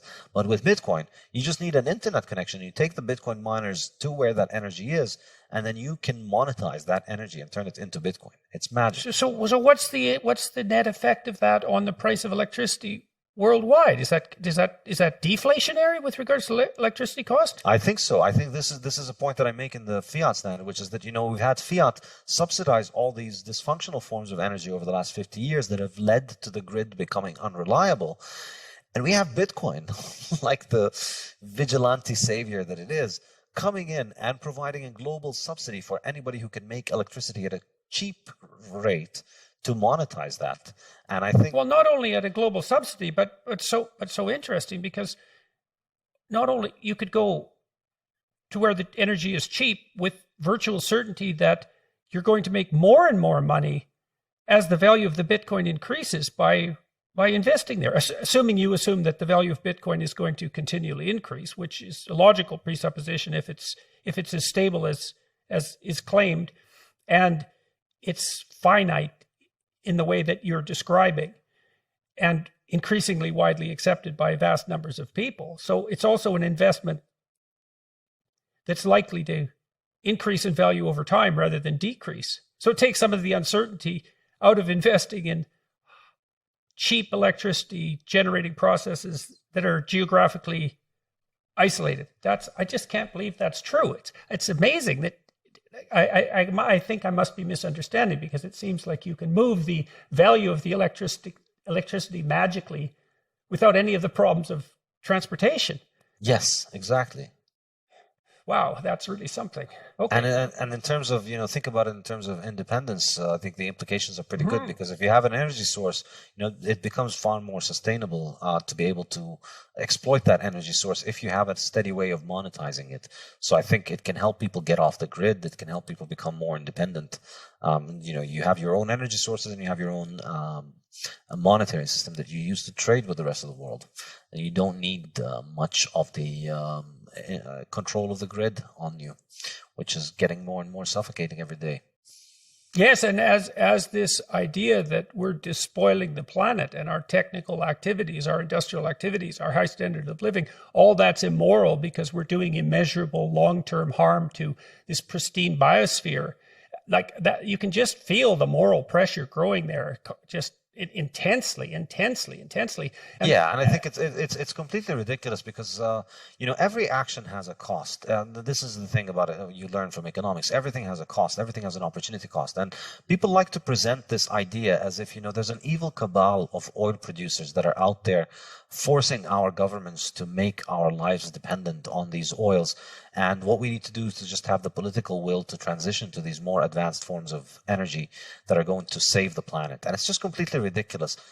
Well, people don't understand. Like, people don't understand things as simple as the fact that there's a finite amount of solar energy that falls on a square yard of territory. That at that basic level of physics, it's just, well, the sun is an inexhaustible source of energy. It's like, well, that's true, but practically speaking, that's not exactly the issue. Exactly, because what you need is the power. What you want is to convert that high quantity of energy into high power, which is a lot of energy over a small, short period of time. And to do that, this is really understanding that what humans look for is not energy, because energy is everywhere. There's sun and there's wind and all of that stuff. But being able to channel that in order to use it in high power applications, that's what makes everything that we value possible. That's what makes surviving the winter a breeze for the vast majority of us. This is why we have our modern life. This is why we have transportation, is because we have high power. And the way that we've managed to secure high power, the way that we've built our world, is modern hydrocarbons. And so the thing that people who are afraid of carbon dioxide need to present is, they need to make the case that stopping hydrocarbons is going to have such a noticeable effect on the climate that it outweighs the benefits of taking humanity back to the 1500s. They're not going to do that, because like you look at how this works out, is that, you know, we're trying to calculate the economic consequences of climate change and the economic consequences of our interventions over this has to do with the time preference over, say, 50 to 100 years. But the errors in your measurements and your predictions grow and grow and grow as you move out decades into the future. It's that those justifications will never be forthcoming. They're technically impossible. And so it does go down to basic principles. It's like, do you believe this is a problem that can be solved by intelligent, well-meaning people who are doing central planning? And I've toyed with those ideas and worked on UN committees that are devoted to what are the UN Millennium Goals. And I looked at how that central planning was done, and that's an interesting story in and of itself, because it isn't even cabals of experts. So this committee I was on was composed of ex-presidents and prime ministers and people like that from all over the world. And so you think, well, they have some political and economic expertise. They're putting together the new vision of the UN for the new millennium, let's say. But those aren't the people who are actually making the decisions, because they're completely occupied. They already have lives that are absolutely full. So then the decision-making power falls down the bureaucracy until it lands on the shoulders of someone who has spare time for one reason or another. And they make the decisions in the name of that person. And then all those decisions are aggregated, and there isn't anybody who's in some sense taking central responsibility for that. So the document that I worked on to begin with looked like it was written by people who were stuck in the 1980s. It was all Cold War ideology, essentially, the Northern Hemisphere against the Southern Hemisphere. And so we just stripped all that out. We just took it out. And the reason we were able to get away with that was that we rewrote it. And no one else wanted to rewrite our rewrite. And so it just stuck. And then there was these 200 millennial goals, essentially. And I looked at that and I thought, well, why those goals? And the answer was, well, there was constituencies of interest for each of those goals. And then I thought, well, we need to rank order these, because there's no bloody way we're going to do all 200. And there was no rank ordering. And the reason for that was it would upset all the constituencies. And I thought, well, you get this weird aggregation of things we need to do. And then the impossibility of rank ordering, that means you don't have a priority. Like, what's the most important and how do you decide that? Well, that problem just wasn't addressed at all. And so it was an object lesson in how these sorts of things work. It was central planning, but it was so dysfunctional in some way. It's not like, it's partly because there wasn't anyone in the world who had enough intelligence, enough knowledge to make those sorts of decisions. No one exists like that. So I'm going to stop with that, but yeah, I think the ultimate issue, I think, in these things, I'd go back to Mises' point, which is that none of these people is making calculations with opportunity cost. That's the great thing about the fiat world, is that everybody has essentially a fake fiat job wherein they get paid regardless of actual results. In the fiat world, results are optional, because your money doesn't come from the customer for many of those people. Their money comes from the money printer, from up above. So it's not about how you serve the customer. It's about whether you do the things that the people providing the funding. Right. So it's dissociated from the actual environment, because the consumer is the actual environment. The consumer is an actual living being. And if you're serving the consumer, then you have nature there as your witness and your judge. And then there can be all sorts of intermediaries between that, which is what you're discussing. And then that moves the producer away from feedback from the consumer. And it corrupts the signal. It corrupts the information signal. Okay. Precisely. Okay. And that's kind of the other central point in the fiat standard. So on the one hand, you're robbing people of the purchasing power. On the other hand, you're putting the decisions about people's lives in the hands of people who essentially face no opportunity cost. And they have these jobs regardless of whether they perform them, because they're linked to this magic printer that continues to finance them. So they don't lose their job, and they always can continue to do whatever it is that they're doing, and facing no accountability. And, the impact across life, I think, is enormous. It leads to all kinds of central planning. It leads to And the fundamental problem with this, which you see in the climate change debate and you see it in the coronavirus restrictions and response, is that all of these people don't understand the concept of opportunity cost. You know, the Zoom warrior class, the people whose lives can be conducted from their internet connection, they're just completely blind to the idea that other people need to leave the house and eat. It's astonishing to watch it, because in their mind, you know, you can call for something like, let's lock everybody at home for, you know, a year and a half so that nobody gets sick. Except for being locked at home. Yeah, well, of course, if you don't think about the downsides of thing, then it's a brilliant idea. Everything is great if you just ignore the downsides. And that's essentially what governments can afford to do, because they don't have the market's discipline to essentially correct them. And that's what Bitcoin brings. You know, well, the discipline is exactly, the lack of discipline is exactly, you know, so we could depersonalize this to some degree and think about it as a technical problem, right? Is that as you stack up intermediaries between the producer and the consumer, because the signal is degraded, the responses aren't going to be accurate reflections of what's necessary in the environment. And that's sort of ideologically agnostic. What you derive from that is you want to set up systems where those intermediaries don't exist, because then the signal isn't corrupted and we can act properly in concert with the dictates of the genuine environment. Yes, exactly. And in fact, I begin the second section of my Fiat standard books called Fiat Life. It begins with this idea that all living things face this natural order of the world in which they need to produce more than they consume in order to survive. There's just every cell, every animal, every plant needs to do this. You know, they're constantly working. Or they die. Or they die, exactly. And the only exception to this is essentially the Fiat human. Because they don't need to produce, because they can just live off the money printing that comes from them from above. And so I think we've had an enormous section of the population that is not used to the concept of productive work. It's destroyed the concept of, you know, the moral imperative of work as service to others, when you take away the fact that work is also the only way to eat. You know, when work becomes optional, it becomes much easier to philosophize it away and philosophize duty and responsibility away. And that's, I think, what Fiat does. And you combine that with the fact that it raises time preference, because it discourages provision for the future and it discourages people to think a lot of the future.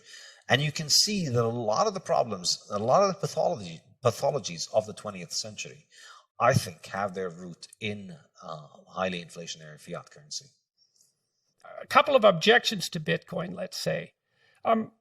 It's not easily usable. Like, I can't just go to the store and buy something with Bitcoin. It's not easy. And I don't see that improving very radically. Now, maybe it's a store of value and there will be systems built on top of it that make those sorts of transactions possible. So, but maybe you could address that. You just brushed over the issue of the multiplicity of cryptocurrencies, but you made a very telling statement there, which was, you said all of them, people have tried to make Bitcoin variants and they all failed. All the other cryptocurrencies are more like companies, and so they have someone centrally involved. And so why are people like Elon Musk, for example, interested in coins like, it's the Dogecoin? Is that do only good every day coin? Is that it? And it was sort of a parody coin to begin with, as far as my limited understanding enables me to. So Bitcoin isn't that usable. That's a problem. Why shouldn't we just be skeptical of cryptocurrency as such, given the multiplicity of cryptocurrencies? So in terms of the usability, I think the reason that you don't use Bitcoin currently to buy things from your shop is not the technological use issue. It's simply the liquidity issue. It's the fact that for the vast majority of people right now, overall, the money balances over the world, Bitcoin constitutes somewhere in the range of 1% of the world's money balances. So the odds that you are going to be trading with somebody who has enough Bitcoin that they are willing to take the other end of the trade, you know, let's say you want to buy a sandwich and they're willing to accept some extra Bitcoin to add it onto their balance sheet, is very low because most people have zero Bitcoin and most people haven't heard of Bitcoin. So it's still very early. So that problem is in my mind is just an issue of liquidity. It's not an issue of interface or users. You don't know how your refrigerator works, your car. A lot of machines, we have no idea how they work, but you know how to operate them. And so Bitcoin is like that. And we saw in El Salvador, now McDonald's and Starbucks are accepting Bitcoin. It's just there is a very easy way to do it. In El Salvador. In El Salvador, yeah. Why? So it was announced as a national currency, as legal tender in El Salvador. In fact, we're recording just one day after that law went into effect. So now El Salvador has two official currencies, the US dollar and Bitcoin. They used to run on... And why did they do that? It's an interesting move from the president of El Salvador. I think... it's a radical move. It's amazing. I can't believe it. Yeah, one motivation is that a lot of El Salvadorians send remittances back to their country, and there's a lot of money in that, so they could save with it on Bitcoin. And so, right, so that's a place where Bitcoin could really get wide usages. It's a replacement for things like Western Union. And that's a big deal given how much money passes from first world countries to third world countries. It's a huge issue. Yes, and I think still over time, I still think it's going to be a while until the whole world can move on to a Bitcoin-based economy, because it's just, there's $100 trillion of money out there in the world. Bitcoin can't eat all of that in a weekend. No, but it's stunning that it's even 1% of that. I mean, that's unbelievable. That's a huge percentage of it. It's a huge percentage because the vast majority of that, the vast majority of currencies are under 1%. Bitcoin is bigger than the vast majority of currencies. There's only like maybe 5 or 6 currencies that are bigger than Bitcoin, the big ones, and then all the other ones are just tiny little fractions next to it. So it's astonishing that we've gotten so far. But I think in terms of the interface issue, it's let me just put it this way: all of the solutions that you currently use for paying with your fiat can be adapted for Bitcoin. Visa could add, Visa already provides the US dollar and the Canadian dollar and the euro and 160 currencies from all over the world. They can add 161, and then you'll be able to pay with Bitcoin. Okay, so you think that's a threshold issue? Enough users, that'll just start to happen. The market will drive that. Okay, and now... And we have the Bitcoin native solutions as well. Okay, now the issue of the other cryptocurrencies. The other cryptocurrencies, I think, in my mind, they are dilutive of each other, but they are not dilutive of Bitcoin, because Bitcoin continues to grow very rapidly. And I think, the other cryptocurrencies, their value proposition rests on some kind of special feature that they provide. None of them is really trying to compete with Bitcoin on being this neutral money, neutral protocol. None of them can claim in any kind of serious sense to be doing that. So, okay, so let me ask you about that. So does that mean that Bitcoin is addressing the issue of the store of value, the long-term permanent store of value, decentralized, in the most philosophically profound possible manner in some sense? These other cryptocurrencies, they have other features, but that's not the problem they're essentially trying to address. Yes. So they're in a different category. Yeah, all the currencies that try to market themselves as a competitor to Bitcoin in this field have sunk without a trace. And the ones that have stuck around have introduced a whole bunch of buzzwords about other things that they're supposed to be doing. And like what? What's been popular? So there's all kinds of things like, smart contracts and decentralized finance. Honestly, if you ask me, none of that stuff has shown any sign of being anything more than basically a pump and dump scheme, wherein people come in and they buy the token.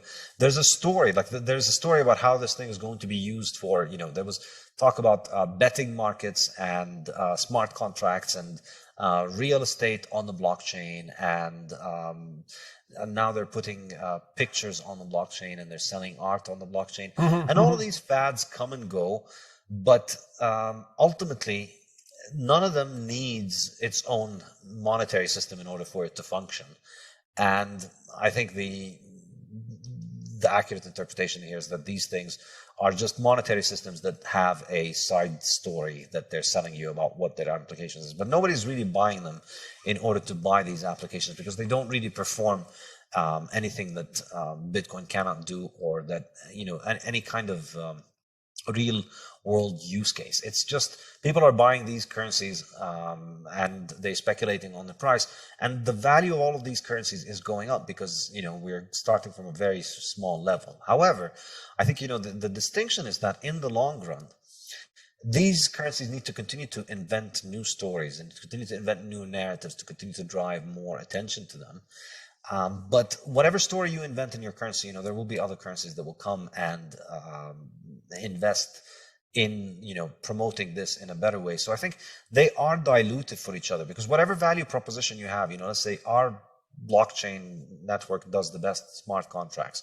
Well, what's stopping somebody else from copying that? There's nothing that you can't copy about it. They can just move the same thing and start another network that does it. Right, which is essentially the equivalent of printing money. It's the electronic equivalent of printing money in that currency. Exactly. And so I think, maybe this speculative game will run long, but ultimately altcoins are easy money because they individually, you can increase their supply. There's a group of people that can sit down and change the money supply for all of these coins. And that's the case with, the second biggest currency after Bitcoin. They've changed their monetary policy 6 times maybe since creation. And that's which platform? Ethereum. Right. And yeah. So they've changed the monetary supply. So they could change it in any case. And, if anything tells us is that there's always reasons why you want to print money. So there will come times in which you're going to need to print money and there will be pressure. And they did go through a case where, somebody hacked somebody hacked one of their contracts, took a lot of money out of it from the people that were pretty influential in it. And they did roll it back. They effectively essentially ran an admin move where they froze everybody's account. Well, not exactly froze, but they reversed the transactions in order to secure their own. They reset the day. Exactly. So that's the best competitor when it comes to Bitcoin. So none of them can really establish the scarcity. So for me, in the long run, I would not recommend. I don't feel comfortable recommending any of this. Of course, you could make money in the short run. There's a lot of fluctuation. But in the long run, these things continue to make more and the supply continues to increase. And you need a base of people that continue to hold them for the long run in order for the value to stay in them. And I don't see any compelling narrative for people to want to store serious value in these currencies in the long run. And I don't see that they could trust it because of the fact that it can be increased. And I think it individually can be increased, but collectively, all of them, you're constantly making new currencies that trading on this novelty. So the market for novelty, the demand for novelty, even if it's larger than the demand for the store of value of Bitcoin, is getting dissipated at all of the extra inflation of all these novelty coins that are being added every year. And, I don't pay much attention to this world because in my mind, I've paid enough attention and seen the patterns, which is that it's, these stories are generally there to sell the story of the currency that exists there. But I think Bitcoin is really all you need. Bitcoin is the one that I can trust will be there in 10 years, in 15, and 20, and 50. Okay. So let me ask you about one more thing. I want you to talk about your online learning platform and why you built that, why you're doing that, what you think the implications are, what you offer people, what that means for the future of education, let's say, why you aren't in the traditional university system. I know that's a lot, but I do really want to hear what you have to say about it. I was in the traditional university system, but, the internet changes everything. And toward the time when I started learning about Bitcoin, it really changed the way that I think about the world and gave me an understanding of the power of technology and the power of innovation and the power of the internet. And I started realizing just the limitation of the physical university model, which is you're stuck in a small classroom with students. Many of them are there just because they want the credentials, not for the actual learning. And the economics of it are not very good because, the students pay a lot of money and the professors don't get paid a lot of money. And then a lot of money gets lost in the middle in the gigantic bureaucracy. Which expands way faster than the faculty and continually undermines the power of the faculty with the faculty's own, they're concentrating on the research and they're politically naive and their power gets inflated away to a tremendous degree every year. I've warned my colleagues about this sort of thing continually when I was a faculty member, and they never paid attention. I said, you just have no idea what you're giving away. And well, okay. So, and I've had the same experience as you, I think. I mean, I've had a lot of health problems recently, but I was thinking about going back to the university. I've resigned from the University of Toronto, and my original position, I'm a professor emeritus now. But I thought, if I'm well enough to go back to the university and teach, I'm well enough to teach on the net. And if I teach on the net, I can talk to people like you every day. I never have to teach the same course twice. I can learn while I'm teaching. And I can teach to like 500,000 to 1 million people continually. So why in the world, with no administrative overhead whatsoever, direct to consumer? Exactly. So that was really it. And for me, I think the most frustrating part of academia is the peer-reviewed journal nonsense. It's just an enormously frustrating ritual where you need... That's the grant writing system is worse. Yeah, well, in my defense, I never went that far. I could never get myself to write. Well, the typical researcher in the United States in particular, you get big grants in the US, but they're impossible to get. Whereas in Canada, you get small grants. And if you do a grant proposal properly, you probably get a grant, small. But in the States, the typical scientist spends 40% of his or her time writing grant proposals. And that is not what they're good at. Like, that's not the same as being an entrepreneurial researcher. It isn't the same skill set at all. Yeah, and then you don't get the grants. Yeah, and in particular, teaching is massively, massively undervalued in the modern university. Your university hires you mostly for how many publications you can get. No. Now it hires you mostly for the quality of your diversity statement. No, I'm not kidding. This is really happening in California. God, no, but not research now. It's literally the case that in the UC systems, the diversity statement, which is just something that crept in, say, 5-6 years ago, you have to provide a diversity statement along with your research statement, that has more weight with regards to the hiring procedure than the research history and teaching. Well, it's like, who cares about the damn undergraduates, right? So yeah. Yeah, Fiat education is another chapter in the Fiat standard where, I take my experience from the university world where essentially, again, it's the same story. The financing doesn't come from the customers, for the students, whether it's at the university or school level, it comes from above. And so the bureaucracy is optimized for sucking more money from above. And it essentially uses the students as the props to do that. In fact, universities get a lot of money, a lot more money from governments, directly or indirectly. Governments subsidize the loans for the students, so even student money is effectively government money.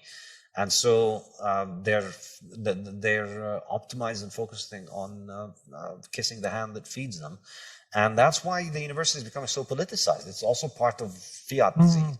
Mm-hmm.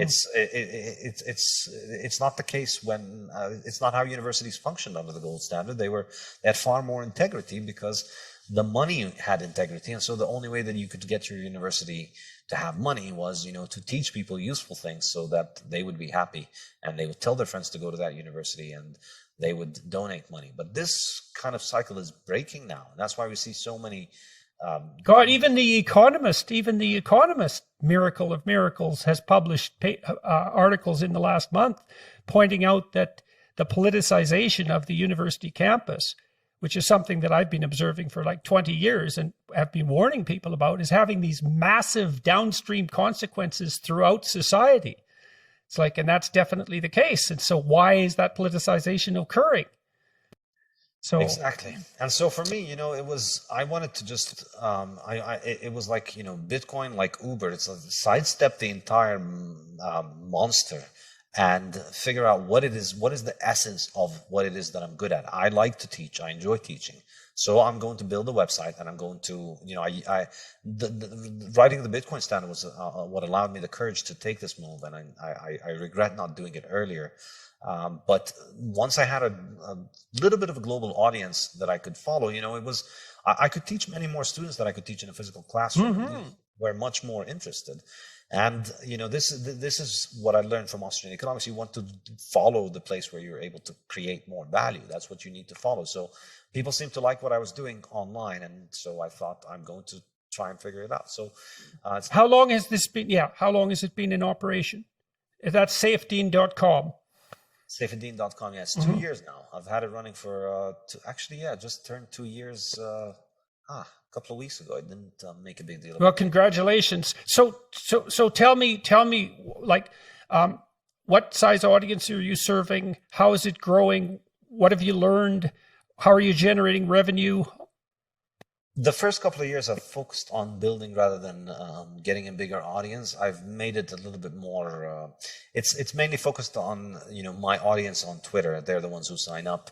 I haven't promoted it widely. I haven't done any advertisement. I haven't raised funds. I've been focused for the first couple of years on just learning how to do the courses online and to putting the courses online and focusing on the topic itself, how to make an actual online course, rather than marketing this and growing it, and also writing my 2 books. So it's like the platform for me to intellectually stimulate myself and discuss things with students as I write the book. It was enormously valuable for me to writing the book. And it's, I remember in the university, the teaching process is something that gives you the ideas for writing.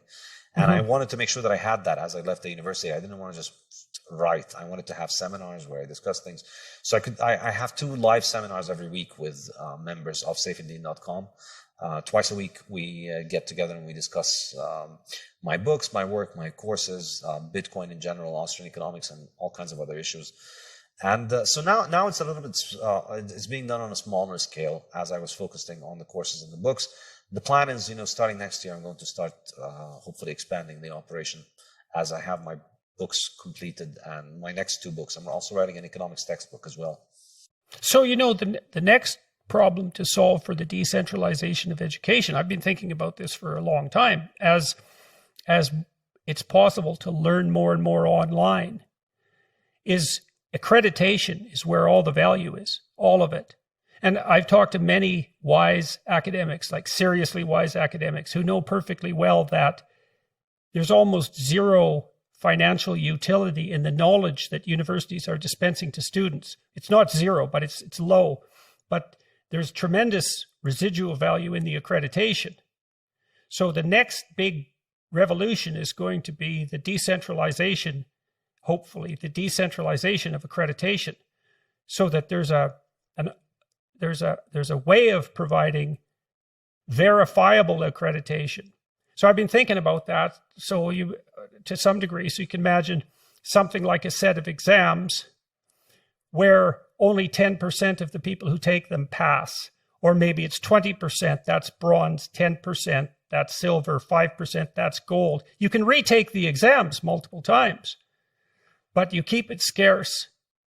And so the accreditation, there's tremendous economic value in the decentralization of educational accreditation, because the content is going to be provided, right, by people like you, perhaps by people like me. That's going to just keep happening.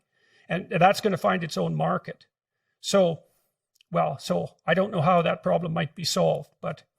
Yeah, the way that I solved it in my first 2 years was that I just told people, I'm going to only give knowledge. I'm not going to do any test accreditation. Right.